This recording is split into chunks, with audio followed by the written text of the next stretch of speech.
Bismillahirrahmanirrahim. Assalamualaikum warahmatullahi wabarakatuh. Para santri yang saya banggakan, alhamdulillah pada kesempatan kali ini saya akan mencoba membahas bab terkait dimensi 3 kelas 12 IPA.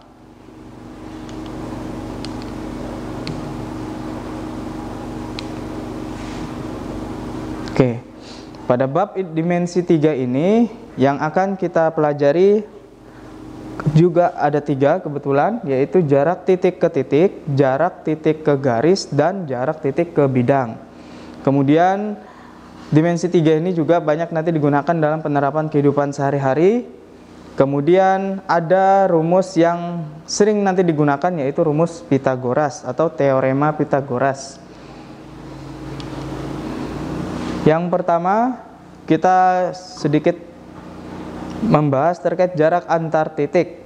Nah, jadi kalau terkait jarak antar titik, di sini ada suatu bidang, kemudian ada 2 buah titik, titik A dan titik B. Maka panjang ruas garis yang menghubungkan antara titik A dan titik B itu disebut sebagai jarak, atau diberi nama di sini D, itu maksudnya adalah distance, yaitu jarak. Nah, langsung saja, agar lebih mengetahui terkait jarak antar titik, maka kita perlu memahami contoh soal 1. Terdapat bangun 1.2 yang merepresentasikan kota-kota yang terhubung dengan jalan. Titik merepresentasikan kota dan ruas garis merepresentasikan jalan. Oke. Nah, di sini ada suatu permasalahan, yaitu Nasita berencana menuju kota C berangkat dari kota A. Tentukan rute perjalanan yang mungkin ditempuh oleh Nasita. Kemudian tulis kemungkinan rute yang ditempuh Nasita pada tabel 1.1. Kemudian tentukan panjang rute tersebut, rute manakah yang terpendek menurut pendapat para santri sekalian, berapakah jarak antara kota A dan kota C? Beri alasan jawaban dari para santri. Oke, kita akan sama-sama bahas di sini terkait alternatif penyelesaiannya. Yang pertama, kita isi kolom kemungkinan rute dari kota A ke kota C. Kalau dilihat pada gambarnya, untuk mau menuju ke kota C, apabila Nasita berada pada kota A, maka dia bisa melewati kota B dulu, kemudian kota B dilanjutkan ke kota C. Nah, atau seperti A ke B ke C. Yaitu kalau dihitung semua jaraknya, maka panjang lintasannya atau jalannya itu adalah 34 km. Alternatif yang kedua, Nasita berada dari kota A, kemudian bisa melewati kota D, kemudian baru melanjutkan ke kota C. Sehingga 20 ditambah 23 menjadi 43 km.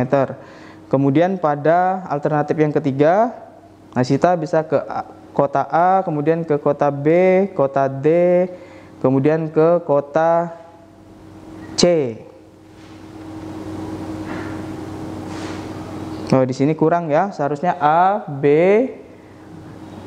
E, D, C. Nah, kalau dijumlahkan yaitu 69 km. Nah, B ke D kan harus melewatin dulu kota E yang terletak di tengah-tengahnya. Kemudian alternatif lain,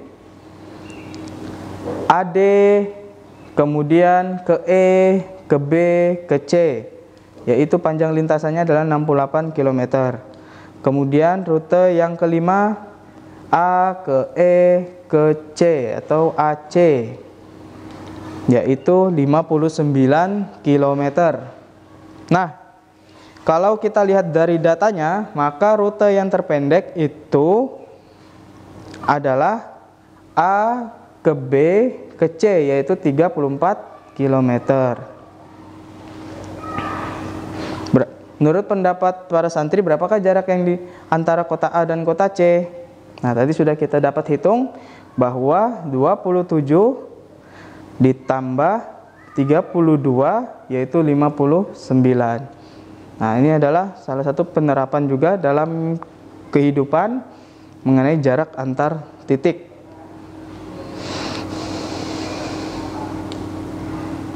Nah, kalau yang kedua, ini biasa soal umumnya. Terdapat kubus ABCD EFGH dengan panjang rusuk 6 cm. Berapakah jarak F ke G dan B ke D? Kalau jarak F ke G, maka dinamakan dengan rusuk. Berarti jarak F ke G itu adalah 6 cm.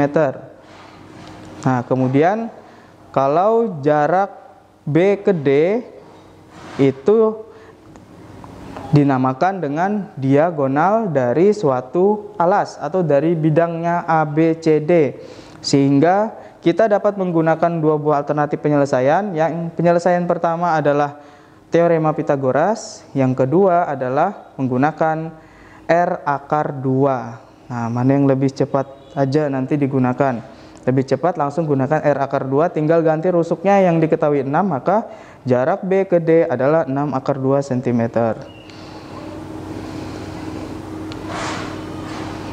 Oke, berikutnya bangun ruang limas TABCD dengan panjang TA, TB, TC, TD sama dengan 8 cm dan rusuk alasnya adalah 6 cm. Berapakah jarak titik T ke D dan titik B ke D? Ini bagi para santri sangat mudah untuk dijawab. Kalau jarak T ke D itu kan artinya sudah diketahui ya, TD sama dengan 8 cm.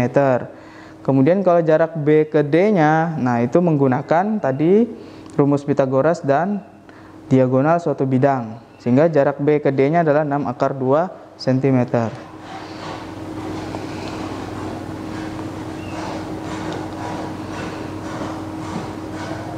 Oke, kemudian adalah jarak titik ke garis. Kalau jarak titik ke garis, pada gambar itu ada garis L, kemudian ada titik A. Maka yang dinamakan jaraknya titik ke garis itu adalah yang tegak lurus terhadap suatu garisnya, sehingga di sini kalau terlihat adalah D-nya. Nah, itu dinamakan jarak antara garis L dan titik A yang tegak lurus. Itulah yang nanti sering digunakan kalau menjawab bangun ruang dimensi 3. Kemudian sama juga prinsipnya pada jarak titik ke bidang. Ada suatu bidang alas, bidang V, namanya itu bidang P. Ada titik A, maka juga jaraknya titik A ke bidang itu yang tegak lurus. Seperti itu.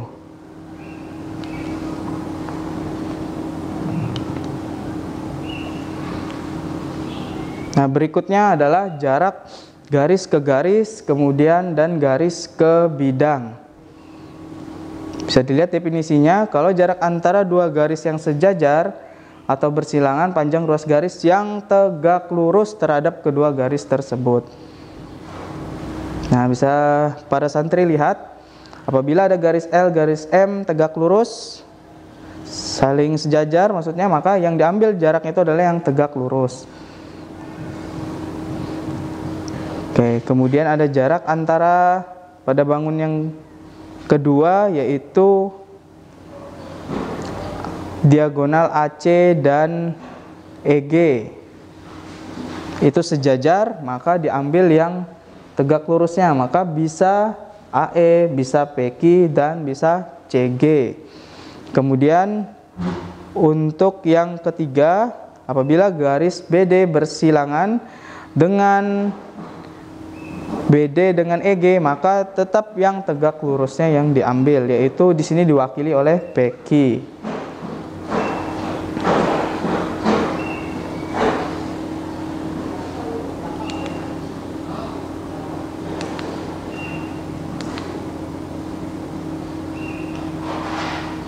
Nah, ini juga ilustrasi pada kehidupan sehari-hari. Jarak antara garis dan bidang, yaitu pada penggunaan jaringan kabel telepon.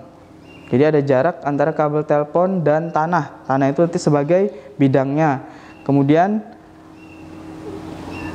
kabelnya ini bisa kita asumsikan sebagai garis. Jadi definisinya jarak antara garis dan bidang yang saling sejajar dan panjang ruas garis yang masing-masing tegak lurus terhadap garis dan bidang tersebut. Nah, ini ruas garis AB mewakili jarak antara garis L dan bidang P seperti gambar di samping. Ini yang tadi sudah kita singgung. Jarak K. Ada lagi satu jarak bidang ke bidang.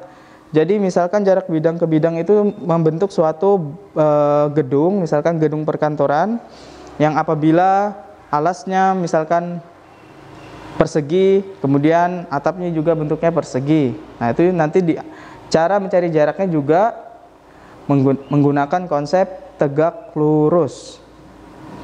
Jarak antara dua bidang adalah panjang ruas garis yang tegak lurus terhadap dua bidang tersebut. Nah, jadi apabila ada bidang P dan bidang U, maka yang tegak lurusnya diwakili oleh PQ ini.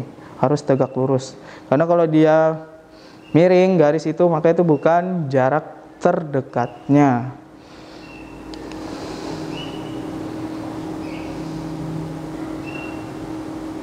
Ya, ada sedikit contoh soal. Diketahui balok ABCDFGH dengan panjang AB 6 cm, BC 4 cm, dan jarak B ke F 8 cm. Hitunglah jarak antara garis AB dan HG. Oke, kalau kita lihat AB dan HG, nanti dia membentuk di situ jarak diagonal bidang. Bisa kita ambil jaraknya A ke H atau B ke G. Kalau mengambil B ke G, maka bisa menggunakan rumus Pitagoras. Ditemukan bahwa BG-nya sama dengan 4 akar 5. Jadi jarak antara garis AB dan garis HG adalah 4 akar 5. Nah, jadi peranan teorema Pitagoras juga banyak dalam penyelesaian masalah dimensi 3. Kemudian jarak garis AC dan bidang EFGH. C dan EFGH. AC itu diagonal bidang, EFGH itu bidang. Maka untuk ngambil jaraknya cari tadi apa? Yang tegak lurus. Nah, jadi kalau dia ngambil tegak lurus, jarak yang dimaksud itu bisa nanti tingginya yaitu 8 cm.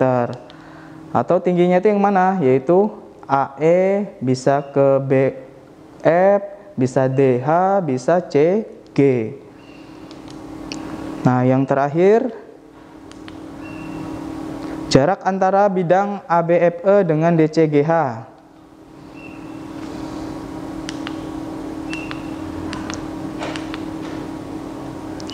ABFE dan DCGH. Nah, ini mudah ya. Kalau ABFE dan DCGH kita bisa ambil jarak antara A dan D, B dan C, E dan H, F dan G, yaitu adalah 4 cm jarak yang dimaksudkan. Baik, semoga yang sedikit ini bermanfaat bagi para santri sekalian. Terima kasih. Salam santri, wassalamualaikum warahmatullahi wabarakatuh.